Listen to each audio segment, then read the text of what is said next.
Cerita berlanjut di mana setelah perjalanan mencari cincin Ro kemarin, Yu Hao, Tang Ya, dan Bebe pun akhirnya sampai di kota Shrek.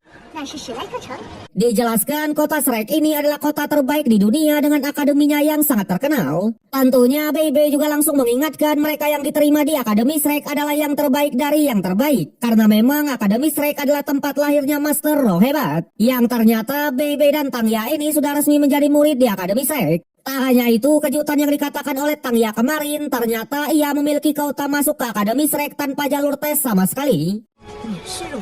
Di sana ia pun menceritakan semenjak leluhur Tang San mendirikan sekte Tang dulu, hampir semua murid dari Akademi Shrek lulusnya bergabung dengan sekte Tang. Oleh sebab itulah sampai saat ini hubungan antara sekte Tang dan Akademi Shrek masih sangatlah baik. Bahkan meskipun sekte Tang sudah menurun seperti sekarang, Akademi Shrek selalu memberikan kuota masuk tanpa tes kepada sekte Tang dalam setiap tahunnya. Tentunya karena kautanya juga masih ada, jadi Tang Ya pun memberikannya kepada Yu Hao. Sontak Yu Hao yang mendengarnya juga sangatlah senang. Tapi meskipun begitu, Bebe tetap mengingatkan kalau Yu Hao tak bisa bersantai saja. Karena ternyata Akademi Shrek akan mengadakan penilaian siswa baru setiap 3 bulan sekali. Di mana meskipun sudah menjadi murid di sini, tapi jika tak bisa melewati ujian penilaiannya, mereka pasti akan tersingkir. Untungnya Yu Hao yang memang memiliki semangat yang tinggi, ia tak gentar sama sekali dan pasti akan berjuang keras. Alhasil, Tang Ya sebagai ketua dari sekte Tang, ia pun juga memberikan hadiah tambahan yaitu ikat pinggang bulan 24 jembatan. Di mana ikat pinggang ini dibuat dengan meniru ikat pinggangnya Tang San dulu yang dapat menyimpan banyak barang sekaligus. Tentunya Yu Hao juga tak menolak sama sekali dan dengan senang hati menerimanya. Yang pada akhirnya mereka pun mulai memasuki kota Shreknya. Di sana kita pun juga dijelaskan dengan berbagai hal modern seperti alat pemandu Ro atau sebuah teknologi buatan. Sebagai contoh adalah alat pemandu Ro tipe transformasi layaknya sebuah balon udara. Dikatakan alat pemandu Ro dari kota Shrek ini adalah yang terbaik nomor 2 setelah Kekaisaran Ryu. Sontak Yu Hao yang melihat alat pemandu Ro-nya ia juga sangatlah kaget karena katanya ia tak pernah melihat alat Ro semodern ini di Kekaisaran Xinglu. Kemudian Bebe juga menjelaskan tentang Akademi Shreknya lebih mendetail. Diceritakan Akademi Shrek masih bisa berdiri sampai sekarang karena peperangan 4000 tahun yang lalu atau lebih tepatnya peperangan antara benua Dolo melawan dunia Ryu. Di mana pada saat itu dunia Ryu menabrak lempengan benua Dolo yang menyebabkan peperangan pun langsung terjadi. Dijelaskan juga di awal peperangan pasukan sekutu dari 3 kerajaan utama langsung diberikan beberapa perlengkapan senjata rahasia dari sekte Tang. Tapi sayangnya senjata rahasia warisan Tang San dan kawan-kawan dulu ternyata bisa di-counter oleh senjata dari dunia Ryu yang disebut sebagai alat pemandu Ro. Di sanalah Tang Ya sebagai ketua dari sekte Tang sampai saat ini ia tak mau menggunakan alat pemandu Ro karena memang ia masih yakin kalau senjata rahasia dari sektenya tidak kalah kuat. Bahkan di zaman leluhur Tang San-nya dulu senjata rahasia dari sekte Tang sampai bisa melukai para dewa-dewa tertinggi. Sontak Bebe yang memang sudah mengenal Tang Ya lebih dulu, ia pun menjelaskan soal masalah ini. Karena katanya Tang Ya sudah dari dulu menolak akan alat rohnya.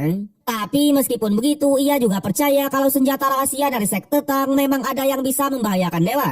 Namun minusnya sampai saat ini selain leluhur Tang San dan tetua Logao, belum ada satupun orang yang bisa menciptakan senjata rahasia di tingkat tinggi. Sedangkan untuk senjata rahasia biasa, tentunya tak bisa sama sekali untuk melawan alat pemandu Ro. Sampai ketika kesenjangan di peperangan dulu sudah terlihat, di sela-sela krisis tersebut, ketua Akademi Shrek pun akhirnya turun tangan dengan membawa 60 Master Dolo di seluruh benua untuk join ke peperangannya.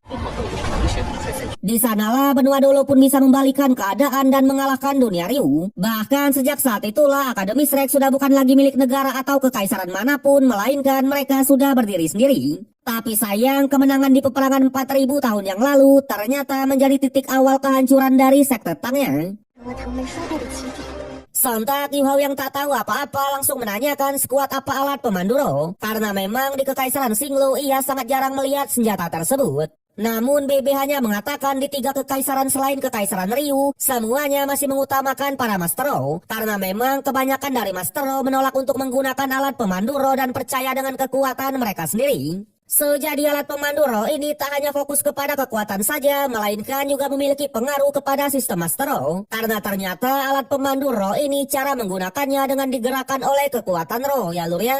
di mana kekuatan roh disimpulkan sebagai energi untuk melepaskan kekuatan dari alat pemandu rohnya. Bahkan energi tersebut juga dapat diubah menjadi berbagai elemen seperti air, api, listrik, dan lain-lain. Sebagai contoh, Master Roh dengan elemen api sekarang dengan bantuan dari alat pemandu roh, mereka juga bisa menggunakan teknik roh dengan elemen air. Dengan begitu, pertarungan di zaman sekarang sangat berbeda dengan pertarungan di zaman kuno atau zamannya Tangsan dulu yang bertarung dengan satu elemen atau satu atribut saja.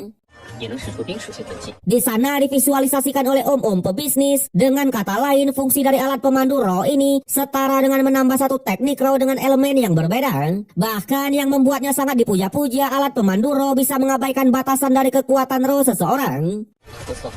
Tentunya BB juga mengatakan karena hebatnya senjata tersebut, masyarakat di benua Dolo sudah menerima kehadiran alat pemandu roh. Berbeda dengan para bangsawan yang masih menolak menggunakannya. Jelas satu-satunya alasan kenapa masyarakat mau menerima alat tersebut, karena memang di benua Dolo ini sangatlah sedikit yang bisa menjadi Master Roh. Dan oleh sebab itulah para rakyat yang memang tak memiliki bakat, mereka memilih jalan pintas untuk melindungi diri. Selain itu, alasan masyarakat mau menerimanya karena alat pemandu roh ini juga bisa dimanfaatkan ke dalam hal positif. Karena memang alatnya bisa mengubah kekuatan roh menjadi kekuatan pendorong. Oleh karena itulah, semakin berkembangnya zaman, maka lahirlah tipe-tipe alat pemandu roh transportasi seperti tipe kendaraan, tipe kapal, dan bahkan tipe pesawat jet. Di sana mereka menaiki alat pemandu roh tipe kendaraan untuk pergi ke Akademi Shreknya. Tentunya di perjalanan, Yu Hao juga bisa memahami kenapa Tang Ya sangat menolak alat pemandu roh yang notabene sudah mengalahkan senjata rahasia dari sekte Tang. Tapi bedanya untuk Yu Hao, ia malah berpikiran yang out of the box, di mana senjata rahasia dan alat pemandu roh ini mungkin saja bisa digabungkan. Sampai singkat cerita, mereka pun akhirnya sampai di Akademi Shrek. Di sana sebagai murid senior di Akademi, BB dan Tang Ya sangatlah dihormati oleh para murid-murid yang lain. Tentunya BB juga langsung mengenalkan Yu Hao sebagai murid dari sekte Tangnya yang mendapatkan kuota masuk ke akademi tanpa tes sekalipun. Alhasil mereka pun diperbolehkan untuk masuk ke dalam. Tentunya Akademi Shrek yang sekarang sudah sangatlah megah ya lur ya. Bahkan di depan pintu masuknya aja sudah ada patung dari 7 monster Shrek generasi pertama. Di sana BB sebagai murid senior, ia bahkan hafal nama-nama dan identitas dari 7 monster Shrek. Dari take pertama yaitu sang dewa perang Daimu Bai. Sontak Yu Hao yang melihatnya langsung menyadari kalau Daimu Bai ini adalah leluhur dari bangsawan harimau putih atau bisa dibilang adalah leluhurnya juga.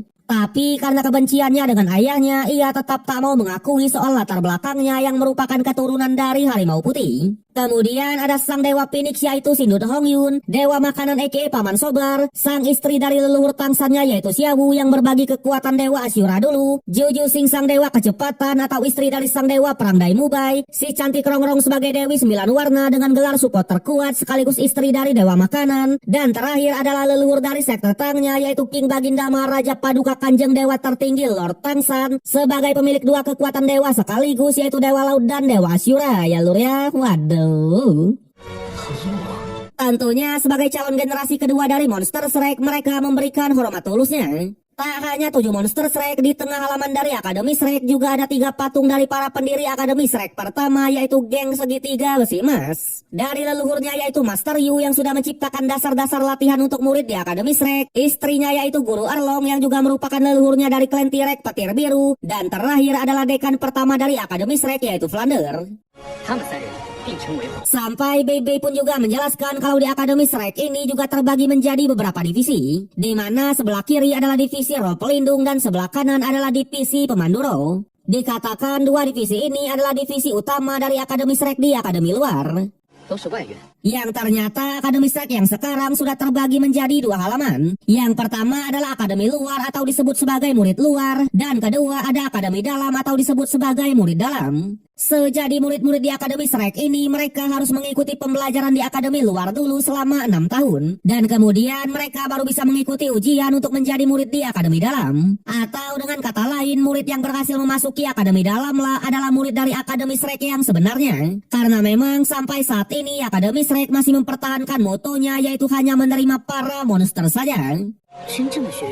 Yang ternyata sebenarnya Akademi Shrek tak mau menjadi 2 bagian seperti ini. Tapi karena permintaan dari 3 kerajaan, mereka pun akhirnya membuka Akademi luar untuk menerima murid-murid yang direkomendasikan oleh 3 kerajaan. Tak hanya itu, saking luasnya Akademi Shrek yang sekarang, mereka juga dapat melihat berbagai pemandangan indah termasuk pulau dewa laut dan pohon emas kuno.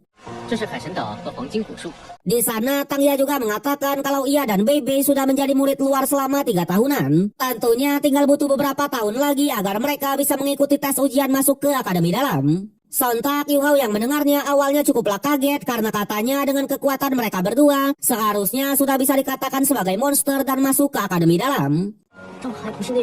Tapi Bebe hanya bilang untuk menjadi murid di Akademi Dalam itu tidaklah mudah. Bahkan ia pernah bertemu dengan senior di Akademi Dalam yang mengatakan kalau salah satu tes ujian masuknya adalah membunuh 3 monster berusia 10.000 tahunan di hutan pertarungan bintang dengan tangan kosong.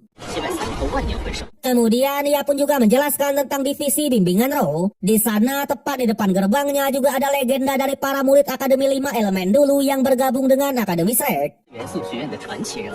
Tentunya sebagai senior, Bebe lah yang mengurus semua pendaftaran dari Yu Hao termasuk mengambil seragam barunya. Jelas ia pun juga langsung menyuruh Yu Hao untuk segera ke asramanya yang berada di gedung belakang. Di sana Bebe juga mengatakan untuk tahun pertama di akademi mereka lah yang akan membayar semua biaya sekolahnya Yu Hao. Tapi untuk kedepannya Yu Hao harus berusaha sendiri. Berbeda dengan Tangya, ia malah mengejek dekan baru di akademi luar yang katanya sangatlah kejam. Yang ternyata selain muridnya yang adalah monster di Akademi Shrek ini, para guru-gurunya juga adalah monster semua. Yang pada akhirnya mereka pun beneran berpisah dengan Yu Hao yang pergi ke asramanya sendiri. Di sana di asrama luar lah patung guru Xinming berdiri tegak. Tentunya sebagai murid baru di sini, Yu Hao juga bertanya kepada seorang kakek soal asramanya yaitu kamar 201. Sontak sang kakek pun juga dengan senang hati menunjukkannya. Terlebih lagi sang kakek juga sangatlah kaget melihat Yu Hao yang sangatlah sopan. Singkat cerita, Yu Hao pun sudah sampai di kamarnya, yang dimana terlihat benar-benar berbeda seperti asramanya Tang San dulu. Bahkan asramanya aja sudah dipenuhi oleh alat-alat canggih dan modern.